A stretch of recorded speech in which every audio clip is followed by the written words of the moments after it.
It was at my first board meeting, and so I posed this issue. I said, we've been considered kind of a mom and pop industry, but we are such a dynamic career goal for so many that come to us. And I remember the room was kind of silent, and I thought, oh no, why did I say that? Then I think it might have been Gary Lumberg that spoke up and said, no, that's a good idea. I think you ought to check that out. In other words, I just bought myself a job, right? Texas was always, on the forefront, and so it made sense to be able to start getting where we could have college credits and ultimately a degree in property management. Tried to identify universities that we thought had some sort of a real estate related program that could work into the concepts of property management. UNT was one, Sam Houston State, Texas Tech were the ones that seemed to be the most viable. Through an interview process, had them make presentations, visited their campuses, and ultimately we felt like at UNT in the business school was what was best for the industry. We formed the foundation actually to raise money, as a vehicle to raise money, because part of our commitment to North Texas was an endowment of $500,000. A campaign was started, chaired by Hap Honeycutt. We did have those dinners, and so we did a road tour and explained what we were trying to do. Team effort. The time that was put towards it, the fundraising that we did was all because of so many strong individuals. From the beginning, I think people were interested in our mission and supported it. And it had its ups and downs. It, didn't happen immediately. Academia terms, we were very impressed that we did move along within a relatively short amount of time to start getting courses, getting a concentration, and then eventually getting a minor. The relationship with the University of North Texas. And that's been up and down over the years. Thanks to Tracy and Cindy Scoggins, who have served on that board with me. I think through efforts on the university's behalf, and Becca and other folks that are involved, we've been able to stabilize that relationship, I think, and hopefully have an improving future. And that's been something I'm very proud that we were able to get done. We're kind of in that mode of, where do we go to now? It was an evolving, ongoing discussion that led to a shift in thinking and in direction, not doing away with the college level, but coming up with other programs that could attract on-site personnel. It was very evident that we had to go to the community college level as a feeder program for careers into our industry. One of my claims to fame is, I got to be part of hiring the infamous Becca Ramadi. In order to move forward, that we were going to have a full-time staff member. So, we were certainly lucky and blessed that you came along, Becca. My term as president was really about fundraising and about how do we take what had been a great starting point and a great program and really expand that. And at the end of the day, the way to expand that is through money. Rick Graff tasked me when he was president of the foundation to be the leader of that $1 million fundraiser. Giving back to the foundation, for me, again, personally, has been, because it's been a labor of love. We had a good strategy. We could articulate how the dollars were going to be deployed, what the return on that investment was going to be for the companies that we were meeting with and targeting. And the money came relatively easy. The team members that we have taken from the foundation, whether that be through a networking opportunity, through a UNT program, through a goodwill program, have truly tremendously benefited, our company. And, it's a good investment. We're getting a good return on our investment. And I think it's important that we continue, to pay it forward. Adage goes, if you don't ask, the answer is probably going to be no. And if you don't ask for something big, you're not going to get it. So I've always reminded myself and others of that, to be bold for a cause that you believe in, and you'll be successful. One of our greatest successes as the Education Foundation was implementing a vehicle raffle, a nice vehicle, really nice vehicles. All the proceeds that we make from those tickets go directly to the foundation because we have wonderful supplier partners who sponsor the vehicles. TAAE was raffling off a lease on a car. I said, well, why don't we just give away a car? Josh Allen was the incoming president of TAAE.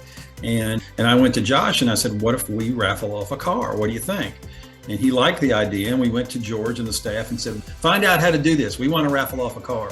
The vehicle raffle is one of my favorite parts of TAAEF. I think that's probably what got me originally interested in participating, not fully understanding what the foundation was about a long time ago. Selling the tickets is, has kind of been my mission at the conference every time. And Josh Allen has been there with me. The most fun that I have prior to the car being raffled off is the arm wrestling we do about picking what car we're actually going to have in the raffle. Because our first raffle actually was a red Mustang convertible. Remember that, one year when people were gas conscious, we raffled off a Prius. Not as popular. One of my favorite moments was when a Madera employee won the vehicle that year. I just happened to sell 2 winning tickets to the vehicles. I think one was a Mercedes and one was an Audi. So that's awesome. Here we did a pickup truck in Fort Worth, and Jackie Roan, who was president of the foundation at that time, bought so many tickets. She's contributed so much money that she actually won it. I always hope that I win it like Jackie one day. One of the most fun parts of being the foundation president is that you do get to announce the winner of the vehicle. And I was handed the ticket and I put it to my chest before I read it. And, getting everybody ready for the anticipation. When I looked at it, I literally, I'm usually not, I usually don't have a lack of words, and I did win the vehicle. So that was a huge, unbelievable, once in a lifetime moment. I got to be a part of what I think is famously known as the Wine, Women, and Song. Just a wonderful part of my journey really with TAA. I met 3 of my very dearest friends through Wine, Women, and Song. We had a Education Foundation auction, which people actually paid money to spend time with us. And I can't believe I allowed myself to be auctioned off to the highest bidder. Of myself, Jackie Roan, Tracy Hall, and Beth Van Winkle, all wonderfully beautiful ladies. Wine, Women, and Song was born, and for several years we were auctioned off at the conference, and had a lot of fun along the way. Had a great time with many of our supplier partners who graciously offered up those dollars to spend some time with them. It was a great time, and a lot of my best memories. I won't go into all the details on that because there's lots of stories, things you don't talk about from the Wine, Women, and Song. Just some of my fondest memories ever. So maybe Wine, Women, and Song may come back one day. Being a veteran myself, I wanted to do something. We wanted to do something that we could reach veterans and their families for educating them and getting them involved in our industry. It's not only good for our business, these service members have put their lives on the line. And it's an honor to be able to partner with them and have them be part of our companies and part of our industry. We started out doing classes, in particular NAA classes that we could use as a draw for veterans, doing outreach to multiple military installations. So those were the early days, the early part of the initiative that we were using for outreach. We moved on to working with Fort Bliss in El Paso.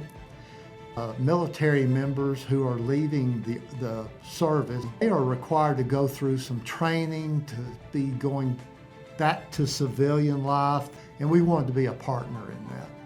Now this past year we are having a success from all that effort. with a confidence that we can go to other installations and replicate reaching out through that program and that particular initiative. We have expanded our outreach to veterans through social media.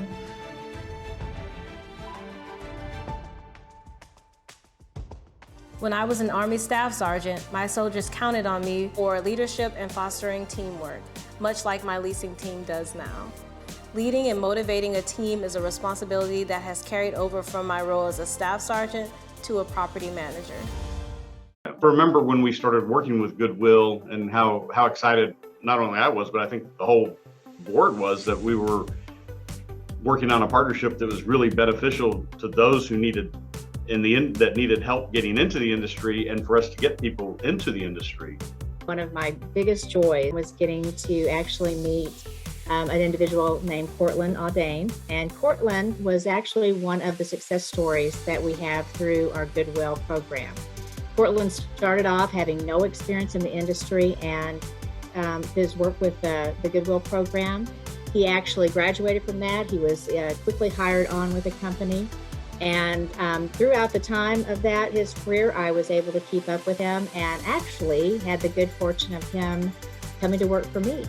I get to benefit from all his wonderful knowledge and experience. He is somebody that really proved to be a great success story.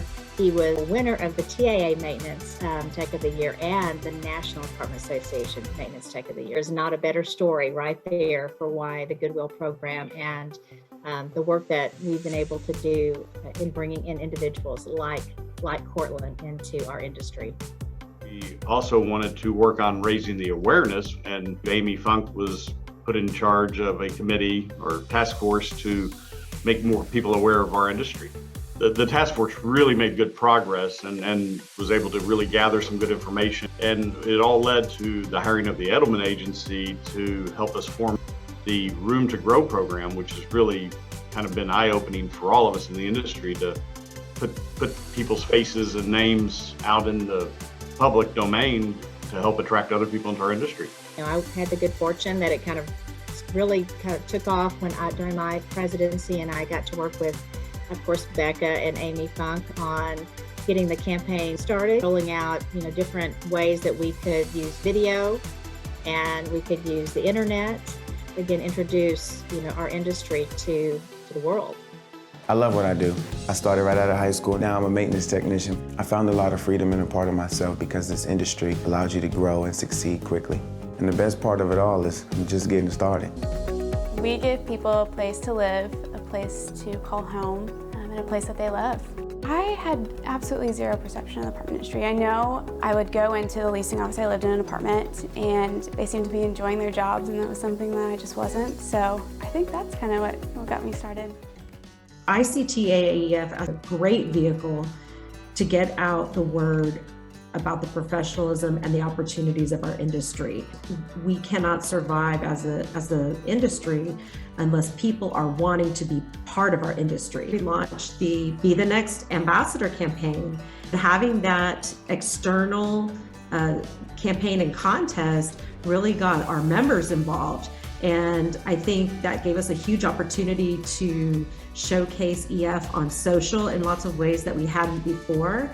And to see that competition and see how it's grown over the years has just been amazing. The most challenging point I thought going into my term was going to be the strategic plan, and it ended up not being that at all. That was very easy compared to this thing called COVID. I think the foundation reacted very well in getting out the message that the apartment industry was open for business. We were hiring, so if you were losing your job in some other industry, you would be able to come to our apartment industry and find a profession. We pivoted at that point in time, and I think we were very successful at it. Then we had Winter Storm Uri, which kind of changed the position of everything we were targeting.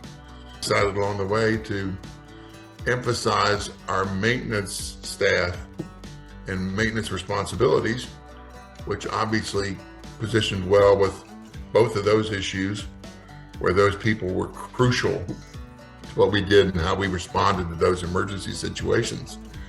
And so I'm very proud of the fact that we were able to develop the Maintenance Council. We were able to develop improved maintenance programming, Facebook Live series that deals specifically with maintenance. And so I think we accomplished a lot of things along the way. I love hints from HR. I love how to speak maintenance. Honestly, one of the more brilliant things we've done over the course of the past few years. I'm excited to see what TAAEF has done over the past 20 years. It's a testament to everybody's hard work along the way to make it a real success. I look back over all that's happened, and it's just exactly what we had hoped would happen has continued to come to fruition. Now, happy anniversary to TAAEF, 20 big years. Congratulations.